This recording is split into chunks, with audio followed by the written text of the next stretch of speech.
ಎಲ್ಲರೂ ಕೇಳಿಸ್ಕೊಳ್ತಾ ಇರ್ಬೇಕು. ಇದು ನಿನ್ನ ಕಿವಿಲಿ ಇರ್ಬೇಕು. ಯಾರು ಹೇಳ್ತಾರೆ?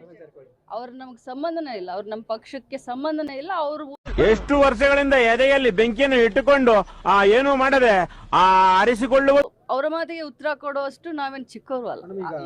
ಡಿಕೆ ಶಿವಕುಮಾರ್ ಮತ್ತೆ ಸಿಎಂ ಸಿದ್ದರಾಮಯ್ಯ ಅವರ ನಡುವೆ ಬಿರುಕು ಹುಟ್ಟಿಸಲು ಈ ರೀತಿ ಹೇಳಿಕೆಗಳನ್ನು ಕೊಡ್ತಾರೆ. ಖಂಡಿತವಾಗ್ಲೂ ಇದು ಒಂದು ಪೊಲಿಟಿಕಲ್ ಪ್ರೊಪಗಾಂಡ. ಅಯ್ಯೋ ನಿಜ ನಿಜ ನಿಜ ನಿಜ ನಿಜ ನೀನ್ ಹೇಳ್ತಿರೋದಲ್ಲ ನಿಜ.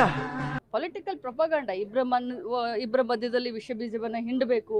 ಮೊದಲಿಂದನೂ ಕೂಡ ಇದಕ್ಕೆ ಯಾರು ಸ್ವಲ್ಪ ಹಾಕೋದೂ ಇಲ್ಲ. ಮತ್ತು ಸಿದ್ದರಾಮಯ್ಯ ಸಾಹೇಬ್ರಾಗ್ಲಿ ಅಥವಾ ಡಿ ಕೆ ಶಿವಕುಮಾರ್ ಸಾಹೇಬ್ರಾಗ್ಲಿ ಬಹಳ ಮುತ್ಸದ್ದಿ ರಾಜಕಾರಣಿಗಳು.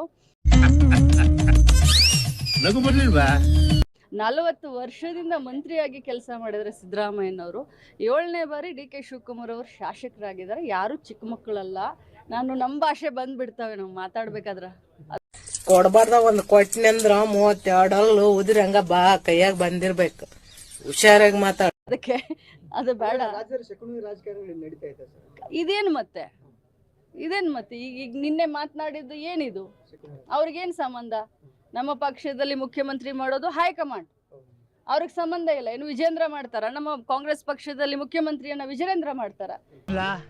ತಪ್ಪು ತಿಳ್ಕೊಳ್ಳಲ್ಲ ಬಿಡುಗರು. ಮುಖ್ಯಮಂತ್ರಿ ಮಾಡೋದು ಹೈಕಮಾಂಡ್ ಮತ್ತು ಆರ್ಶಿ ಬಂದಂತ. ಮತ್ತೆ ಭೇಟಿಯಾಗೋಣ. ನಮಸ್ಕಾರ.